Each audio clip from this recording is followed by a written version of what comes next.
Welcome to Hanging Out with Robert, that's me. This video contains things that I tinker with throughout the day. For step-by-step detailed instructions of those tasks, you can click on the links in the comment section below. I plan on leaving this video accessible for about 30 days. After that, you can view it through my Patreon account. This video also has tips and tricks that I've learned over the years. So, thank you very much for watching.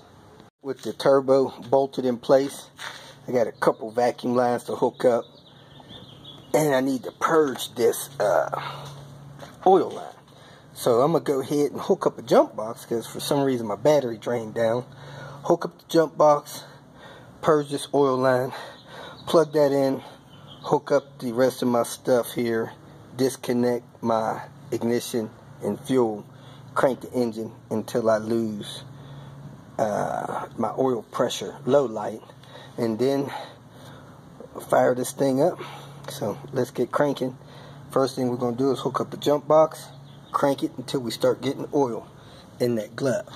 Whenever you are putting the turbo in, you definitely want to purge your oil line and make sure you got oil flowing right at the turbo. Then after that, you want to crank it again once you hook up the line to make sure that you got oil pressure in that turbo before you fire it up. You don't want to dry start the turbo. As soon as you start a car, that turbo might spin, 30, 40, 60,000 RPMs just at idle, and you don't want it running with no oil in it. So I was cranking the car 3 different times for about 30 seconds. On the 4th time, the oil light finally went out, and as you can see, I got oil in that glove. The glove is black. So I'm going to go ahead and hook that oil line up and continue putting it together. I have the ignition coil unplugged, fuel pump relay out, everything else is hooked up. I'm going to prime this thing one more time, make sure I got good oil pressure up there. So when that oil light goes out, I'll be clear to put in the air box the rest of the stuff and fire this thing up. See that oil light go out? I'm good to go to start it. So let me go ahead and put my air box and stuff in, drop my coolant in, then I can fire this up. Made myself a big old funnel out of a gallon sized water bottle, and I poured half the coolant in out of that pan. I don't see any leaks, so I'm going to go ahead and pour the rest in. I'm ready to fire Queen Bee up. Now something drained the battery on Queen Bee, and I suspect it's the alternator, because the alternator in Queen Bee is bad. And I hadn't dealt with that yet, so I'll probably deal with that later this week, maybe Thursday or Friday. So we're going to go ahead and fire Queen Bee up and let it idle for a few minutes. As soon as I start it, I'm going to run back and see if it smokes.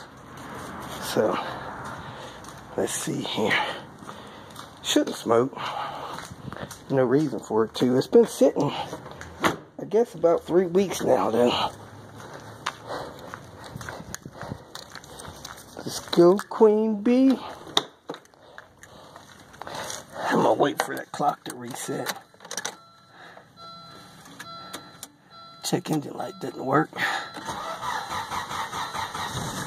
There it is. Fire it up. Don't see any smoke. Let me get this jump box off of here. Let it idle for a few minutes. The owner's manual on these Volvos tell you not to let these cars sit idle. So I don't believe in letting them sit idle too long. However, this thing has a dead battery, so I gotta let it sit. While it's idling, I'm gonna reset the service light on the Panther. Ignition on. I got it in pin 7, 4151. 1, 2, 3, 4. 1, 1, 2, 3, 4, 5, 1. There it is. Reset. Next, I'm going to go and install the big brakes on Red Barron over there. So let me go get those brake lines for that big brake kit. That oil light went out. That's about how much oil I got into the glove. About 1.5 fingers. So not a whole lot of oil going in the glove there. Everything's looking good. It burned off the little bit of oil that I spilled. I don't see anything dripping under it. So we are good to go. I'm going to get that splash handle from under there, put that somewhere, and make an appointment to get this thing to the dyno. Yeah, boy.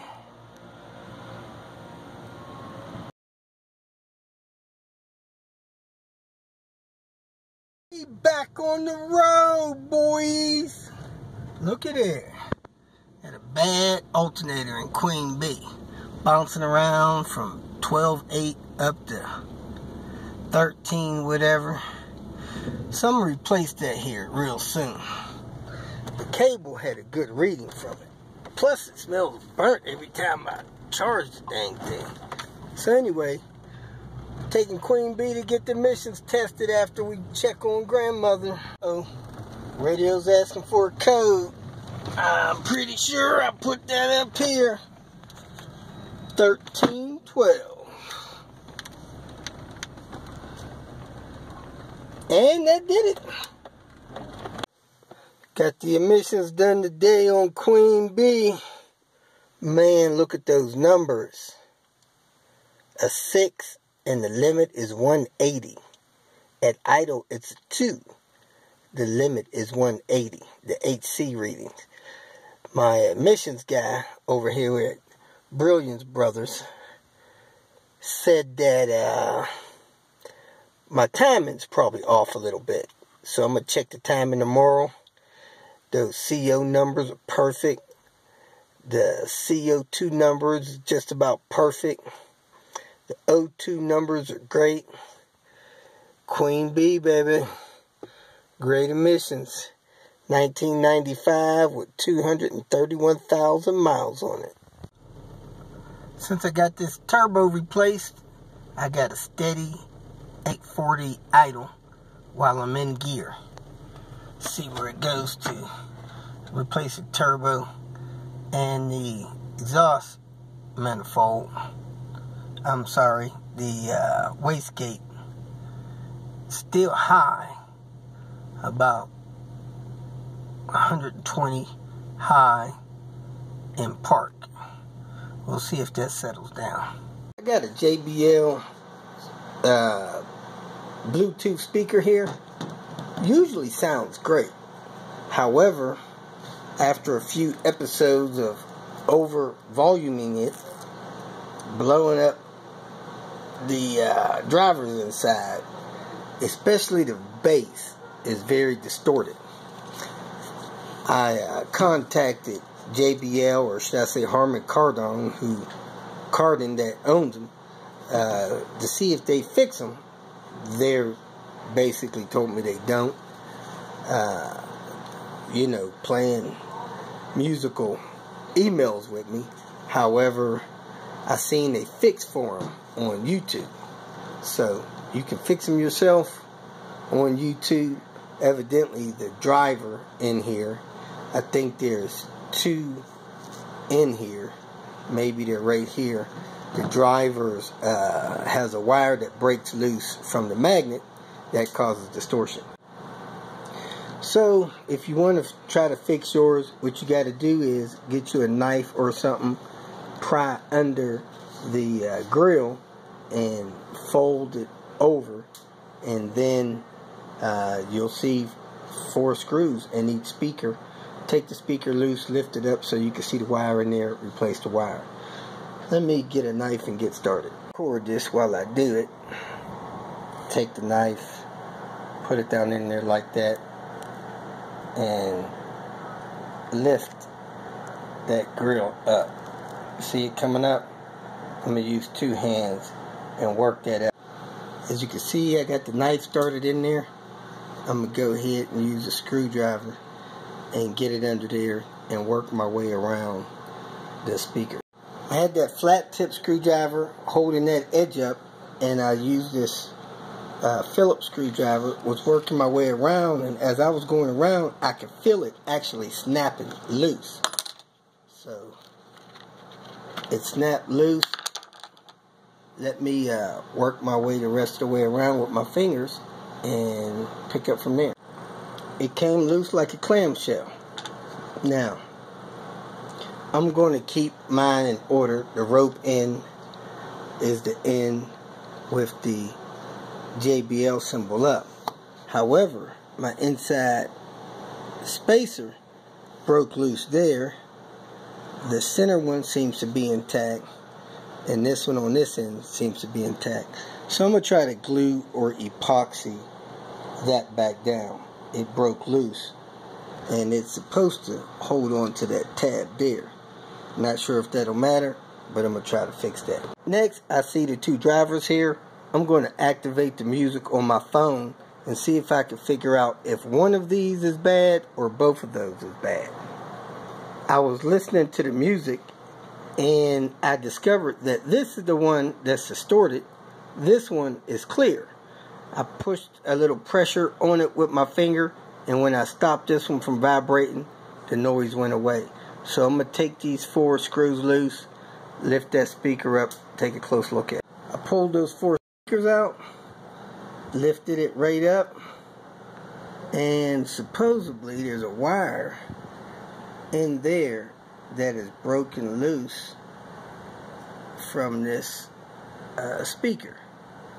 So I'm going to try to figure that out, look down in there on both sides.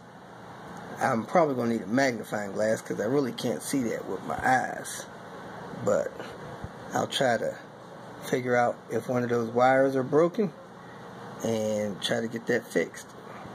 If I spot it, I'm going to show it to you.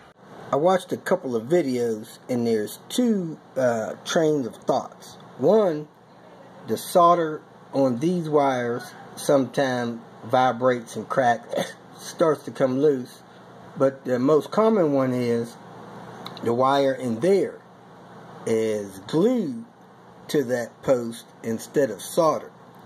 So one guy scraped that glue off and then soldered that wire to that post, which ended his distortion.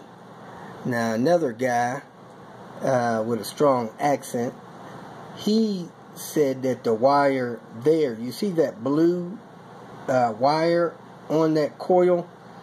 That blue is glue, and he was thinking that wire was loose, which was causing the problem. So he got another one of these wires or something similar and soldered it in there somehow to that coil, and then soldered it to the back of there.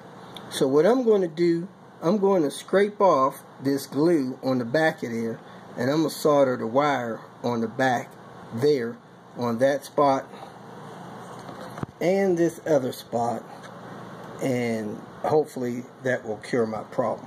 So let me get a pick, scrape that glue off, solder that in there, and see if that fixes my problem. Now when I play music with it out like this, it doesn't sound bad, but when this driver is plugged in to the speaker like this, this box creates such a bass that's when I hear that distortion. So I really can't hear it with the speaker out, but when I put it in, this box is generating the bass, and that's where my distortion kicks in. If you feel that this information was useful, please like it and share it with your social media friends. You can subscribe to my channel so that you will get notifications of future videos that I post. You can follow me on Twitter, and if you need to contact me directly, please visit my website. And if you have any questions, leave them below, and someone or myself will reply to them. Again, thank you very much for watching.